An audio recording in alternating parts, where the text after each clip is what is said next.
guys, welcome to my channel.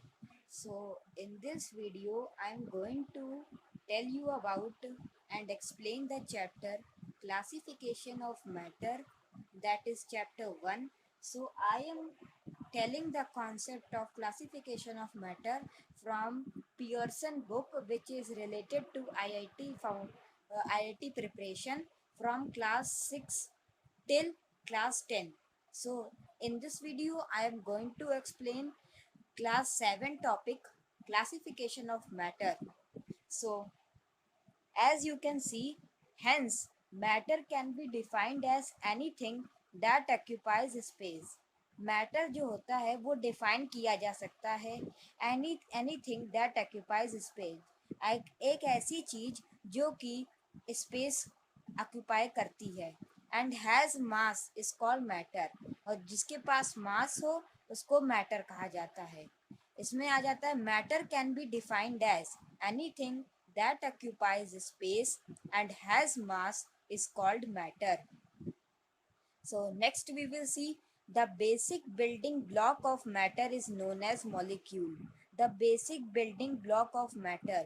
The basic building block of matter is known as molecule. मतलब जो building block of matter होता है वो molecule होता है। अक्सर क्वेश्चन में आपने देखा होगा, पूछ लेते हैं what is basic building block of matter, तो आपको जानने की आवश्यकता होगी। तो the basic building block of matter is known as molecule. The molecule is the smallest particle of matter.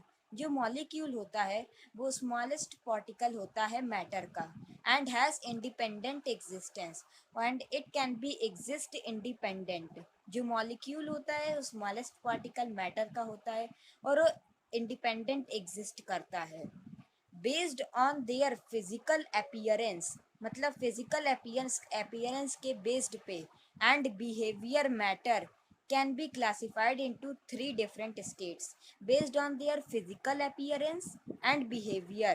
Matter तीन प्रकार में डिवाइड हो जाता है। पहला सॉलिड, दूसरा लिक्विड, तीसरा गैस। पहला सॉलिड, दूसरा लिक्विड, तीसरा गैस। तो अब देखेंगे arrangement of molecules in three different में, मतलब मॉलिक्यूल किस प्रकार अरेंज होते हैं in three different states of matter में। जैसे सॉलिड में किस प्रकार मॉलिक्यूल अरेंज होते हैं, तो एक स्पेसिफिक दिया है इंटरमॉलिक्यूलर स्पेस, मतलब इंटरमॉलिक्यूलर स्पेस में सॉलिड, लिक्विड एंड गैस कैसे अरेंज होते हैं। तो पहले इंटरमॉलिक्यूलर स्पेस की डेफिनेशन देख लेते हैं, क्या होता है इंटरमॉलिक्यूलर स्पेस। तो देखिए, the space between the constituent molecules, the space जो जगह होती है बिटवीन द कॉन्स्टिट्यूएंट मॉलिक्यूल्स, जो कि मॉलिक्यूल्स होते हैं उसके अंदर जो स्पेस होती है of matter is called intermolecular space. जो इंटरमॉलिक्यूलर ऐसे मॉलिक्यूल में जो स्पेस होती है उसी को कहते हैं इंटरमॉलिक्यूलर स्पेस। तो ये डेफिनेशन एक प्रॉपर डेफिनेशन है, आप लिख लीजिएगा इसको। अगला देखते हैं इंटरमॉलिक्यूलर फोर्स ऑफ अट्रैक्शन।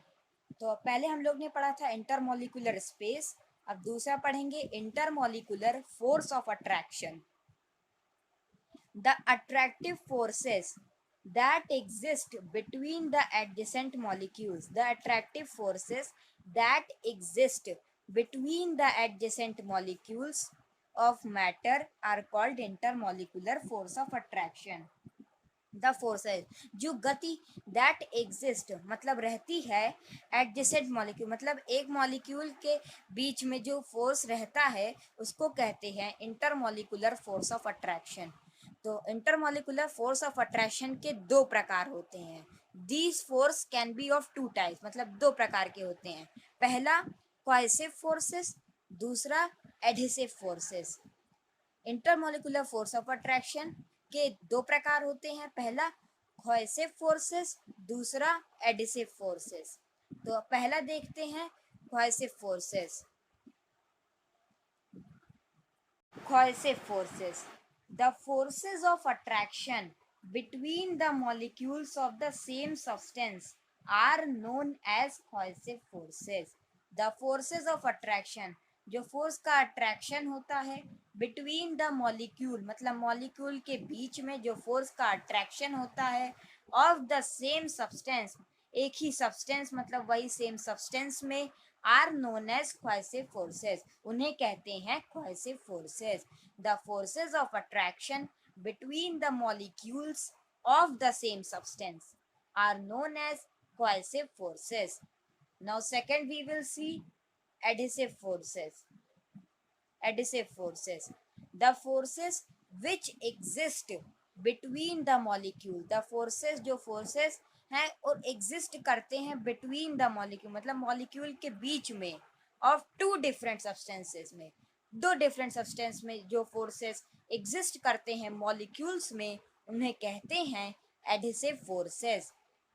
तो एग्जाम्पल इसका देखेंगे, वाटर मॉलिक्यूल्स, जो वाटर के मॉलिक्यूल्स होते हैं वो स्टिक होते हैं, मतलब चिपकते हैं, जो ग्लास रॉड, जैसे ग्लास रॉड आपने लिया, वाटर मॉलिक्यूल्स हैं वो स्टिक कर जाते हैं ग्लास रॉड पे ड्यू टू एडिसिव फोर्स है, मतलब एडिसिव फोर्स की वजह से जो वाटर मॉलिक्यूल्स हैं वो ग्लास रॉड में स्टिक हो जाते हैं। कोएसिव फोर्स में ऑफ द सेम सब्सटेंस में होता है मॉलिक्यूल का अट्रैक्शन, और एडिसिव में टू डिफरेंट सब्सटेंसेस, बस यही दो डिफरेंस है cohesive force and adhesive force में। तो इसकी डेफिनेशन प्रॉपर लिखी है, आप स्क्रीनशॉट ले सकते हैं और आप लिख भी सकते हैं अपनी कॉपी पे। तो अगला हम लोग का टॉपिक है comparative study of three states of matter. Comparative study of three states of matter. Now we will learn about comparative study of three state of matter. अब इनकी कंपैरिजन स्टडी करेंगे three states of matter based on the differences in packing of molecules, intermolecular space, intermolecular force of attraction, types movements of molecules. So पहले हम लोग देखते हैं packing of molecule, मतलब molecule किस प्रकार पैक होते हैं, सॉलिड में, लिक्विड में, गैसेस में। तो सॉलिड में देखें वेरी क्लोजली पैक्ड, मतलब सॉलिड में जो पार्टिकल्स मॉलिक्यूल्स होते हैं वो एकदम सट के होते हैं, बिल्कुल एक भी गैप नहीं होता है। लिक्विड में थोड़े लूज पैक होते हैं सॉलिड की, और गैसेस में फ्री होते हैं, हर एक एक जगह पे नहीं होते, बिल्कुल एक यहाँ होगा, एक यहाँ होगा, एक यहाँ होगा गैसेस में। अब इंटरमॉलिक्यूलर स्पेस सॉलिड में, लिक्विड में, गैसेस में। इंटरमॉलिक्यूलर स्पेस सॉलिड में बिल्कुल नहीं होता है, नेग्लिजिबल, नेग्लिजिबल बोलेंगे इंटरमॉलिक्यूलर स्पेस, क्योंकि मॉलिक्यूल सट सट सट के रहते हैं तो एक भी स्पेस नहीं बचता है। लिक्विड में more than the solid molecules, मतलब लिक्विड में थोड़ा ज़्यादा होता है सॉलिड से, क्योंकि वो थोड़े लूजली पैक्ड होते हैं सॉलिड से। ये देखिए आप इंटर कनेक्टेड है सारे। अब gases maximum among the three state of matter, मतलब मैक्सिमम होते हैं, क्योंकि वो लोग एक यहाँ पे होता है, एक यहाँ पे, मतलब स्पेसेस होता है, मैक्सिमम स्पेस होता है, तो इसीलिए उसमें इंटरमॉलिक्यूलर स्पेस ज़्यादा होता है गैसेस में। लिक्विड में सॉलिड से थोड़ा ज़्यादा होता है, तो सॉलिड में कम, नेग्लिजिबल होता ही नहीं है। अब है इंटरमॉलिक्यूलर फोर्स ऑफ अट्रैक्शन। तो सॉलिड में maximum intermolecular force of attraction जो सॉलिड में वो मैक्सिमम होता है, लिक्विड में लेस देन द सॉलिड, मतलब सॉलिड से कम होता है, गैस में नेग्लिजिबल, गैस में नहीं होता इंटरमॉलिक्यूलर फोर्स। अब types movement of molecules, types movement of molecules, vibrate to solid में वाइब्रेट करता है and fro about a fixed point, मतलब सॉलिड पार्टिकल वाइब्रेट होता है, जैसे आपने कभी देखा होगा आइस, मतलब एक आइस है आपके घर में तो वाइब्रेट करता है और एक जगह से दूसरी जगह फ्रो, मतलब अबाउट ए फिक्स्ड पॉइंट फ्रो करता है, मतलब फ्लो करता है। इसमें पूछा है टाइप्स मूवमेंट, टाइप्स कितना होता है और मूवमेंट कैसा होता है। सॉलिड में वाइब्रेट होता है movement and fro about a fixed point. अब लिक्विड में भी वाइब्रेट करता है एंड फ्रो रोटेट, रोटेट भी करता है, पानी जैसे आपने देखा होगा रोटेट करता है अराउंड देयर ओन एक्सेस, अपने एक एक्सेस पे। और gas vibrate to and fro rotate around and move from one place to another, मतलब गैस जैसे आप बैलून लिए और एक प्लेस से दूसरे प्लेस पे जाता है, तो ये उसका मूवमेंट है। तो इस टेबल को आप जरूर बनाइएगा अपनी कॉपी पे। तो मैं एक बार दिखा दे रहा हूँ थोड़ा थोड़ा करके। अब अगला टॉपिक है हम लोग का comparative study of physical properties. So our next topic is comparative study of physical properties. So there we will study of comparative between mass, volume, shape, density and compressibility, rigidity, free surfaces, thermal diffusion, thermal expansion and diffusion. In 9 parts में हम लोग comparative study करेंगे solid, liquid and gas की। तो पहले देखते हैं मास में। सॉलिड में डेफिनेट मास होता है, जैसे कि आप लोग ने प्रॉपर्टीज पढ़ी ही होगी, solid has a definite mass. Liquid में भी डेफिनेट मास होता है और गैस में भी डेफिनेट मास होता है। जो पहली प्रॉपर्टी है मास, सॉलिड में भी definite mass, liquid also has definite mass, gas also has definite mass. Now volume, solid definite volume, solid has definite volume, liquid में भी डेफिनेट वॉल्यूम होती है, गैस में no definite volume. Shape, solid में definite shape होता है, जैसे आपने एक एग्जांपल ले लिया, जैसे आइस का एक डेफिनेट शेप होता है। लिक्विड में no definite shape, no definite shape, shape की स्पेलिंग्स में गलत लिख दी है, शेप। हाँ, लिक्विड में कोई डेफिनेट शेप नहीं होता है। जैसे आपने एग्जांपल ले लिया जैसे पानी का, जैसे जग धरा है आपके घर में, तो उसमें जब आप पानी डालते हैं तो जो जग का शेप होता है वो पानी एब्जॉर्ब कर लेता है। तो इसमें लिखा है no definite shape, assume the shape of the container. कोई डेफिनेट शेप नहीं होता है।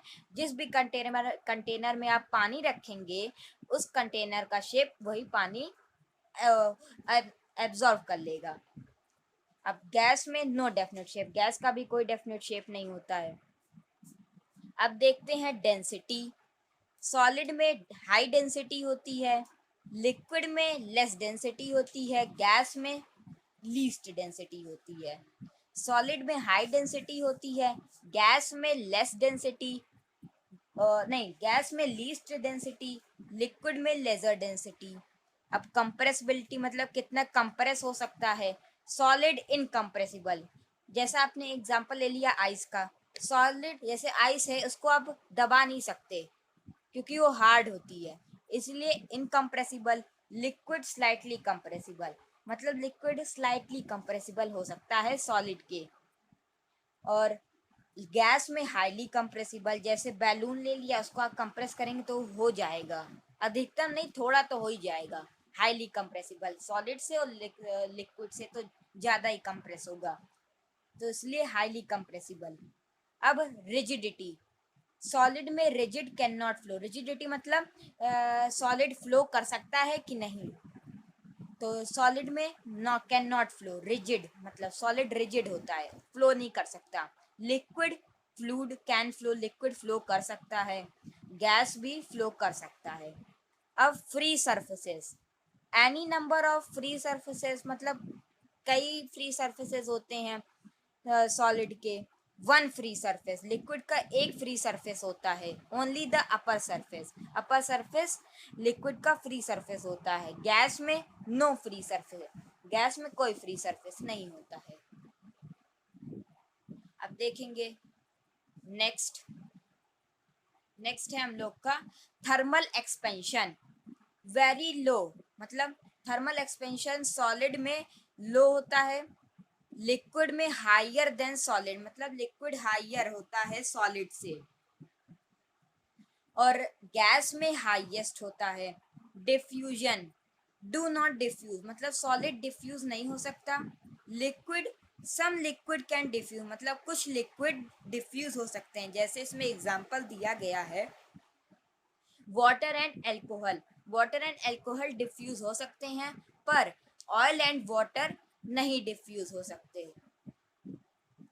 अब गैस में देखते हैं gases diffuse spontaneously and rapidly, मतलब कभी कभी गैसेस डिफ्यूज होते हैं एंड रैपिडली मतलब तेजी से। तो ये हो गया। अगर आप इसको लिख लीजिएगा अपनी कॉपी में, क्योंकि ये बड़ी इम्पोर्टेंट बड़ी अच्छी टेबल है। तो आप देख लीजिए, एक बार हम दिखा दे रहे हैं।